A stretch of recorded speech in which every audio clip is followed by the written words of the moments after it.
ప్రభుత్వం పూర్తిగా ఒక దృష్టి పెట్టి ఈ అంశాలన్నిటిపై వేగంగా బాధితులు ఎవరు, అలాగే సూత్రధారులు ఎవరు, పాత్రధారులు ఎవరు, వెనక నుండి ఈ అంశాలన్నిటిపై ప్రేరేపించింది ఎవరు, అసలు వాళ్ళు ఎవరు, అన్నిటిపై దృష్టి పెట్టి సమాంతరంగా పాలనతో పాటుగా తీసుకుంటున్నటువంటి నిర్ణయాలు, చర్యలు in the matter of span of 20 days almost మీకేమనిపిస్తుంది?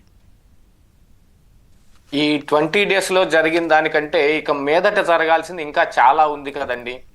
Yeah please. ఇప్పుడు రెడ్ బుక్ దాంట్లో ఏం జరిగింది ఏం జరగలేదు అదే అవన్నీ తీసి పక్కన పెట్టేస్తే అందులో ఉన్నవి అన్ని గత ప్రభుత్వం తాలూకు తప్పులు, అది మాత్రం అర్థం అవుతుంది. కానీ వాటన్నిటిని చట్టపరంగా దానికి లోబడే మేము చేస్తాము అని అంటే అది పాలకుల యొక్క అవసరం.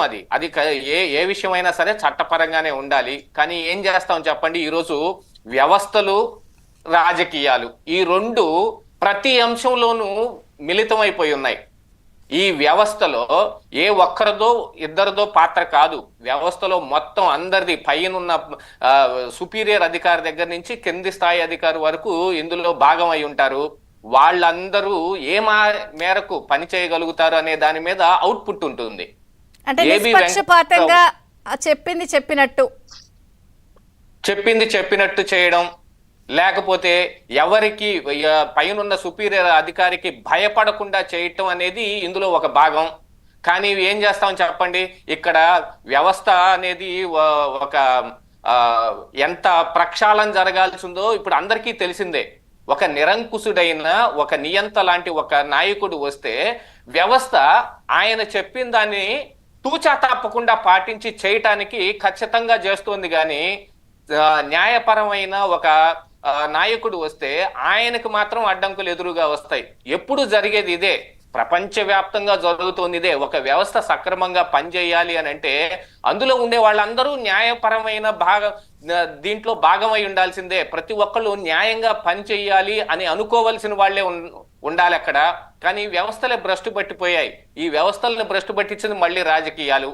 ఈ రాజకీయ నాయకులు వాళ్ళ అవసరం కోసం కానీ, వాళ్ళు తప్పించుకోవడం కోసం కానీ, లేకపోతే వాళ్ళకి ఎదురు పక్షాల మీద ఉన్న కక్షను తీర్చుకోవడం కోసం కానీ చేసే పనుల్లో ఈ వ్యవస్థని భాగం చేస్తూ ఉన్నారు. సిబిఐ కావచ్చు, ఈడీ కావచ్చు, మన సిఐడి కావచ్చు, పోలీసు వ్యవస్థ కావచ్చు, రెవెన్యూ వ్యవస్థ కావచ్చు, అన్ని వ్యవస్థల్లోనూ మొత్తం ప్రక్షాళన జరగాల్సి ఉంది. ఇలాంటి ప్రక్షాళన జరగాల్సిన ఈ కార్యక్రమం ఈ వ్యవస్థతోటి ఇప్పుడు రెడ్ బుక్ ఏ మేరకు సాధ్యం అవుతుంది అనేది చూడాల్సిన అంశం. అందుకే నేను అడిగాను, బలం ఏంటి, బలహీనతలేంటి, సాధ్యాసాధ్యాలేంటి? ఇందులో ఉన్న బలహీనత ఇదే, వ్యవస్థ రాజకీయం. ఇప్పుడు ఒక చిన్న ఉదాహరణ చెప్తాను చూడండి. ఎవరైనా ఇంతకు ముందు గతంలో ఉన్న వాళ్ళ మీద ఒక కేసు వచ్చింది అని అనుకోండి, వాళ్ళు ఏం చేస్తూ ఉన్నారు, అధికారంలో ఎవరున్నారో చూసి వాళ్ళ పంచం చేరుతూ ఉన్నారు.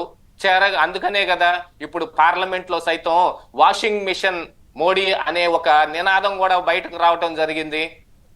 ఎవరైనా సరే అధికారంలో ఉన్న వాళ్ళకి కొమ్ముగా చేస్తే చాలు, వాళ్ళ పంచం చేరితే చాలు, వాళ్ళ మీద ఉన్న కేసులన్నీ పక్కకు వెళ్ళిపోతాయి అనే అపోహ కూడా ఖచ్చితంగా ఉంది. కేవలం ఇది అపోహ అని చెప్పుకోవడానికి లేదు, ఇందులో నిజాలు కూడా మనం యాక్సెప్ట్ చేయాల్సిన అవసరం ఉంది.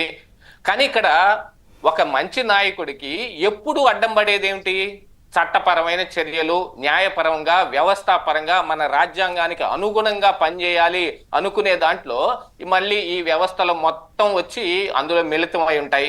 ఈ వ్యవస్థల్లో పైనుంచి కింద దాకా వచ్చే దాంట్లో ఎన్ని జరుగుతాయి, ఏ మేరకు జరుగుతాయి, ఎంత కాలానికి జరుగుతాయి అనేది కూడా తెలుసుకోవాల్సిన అవసరం ఉంది. ఉదాహరణకి జగన్మోహన్ రెడ్డి గారు 10 సంవత్సరాలుగా బెయిల్ మీద ఉన్నారు.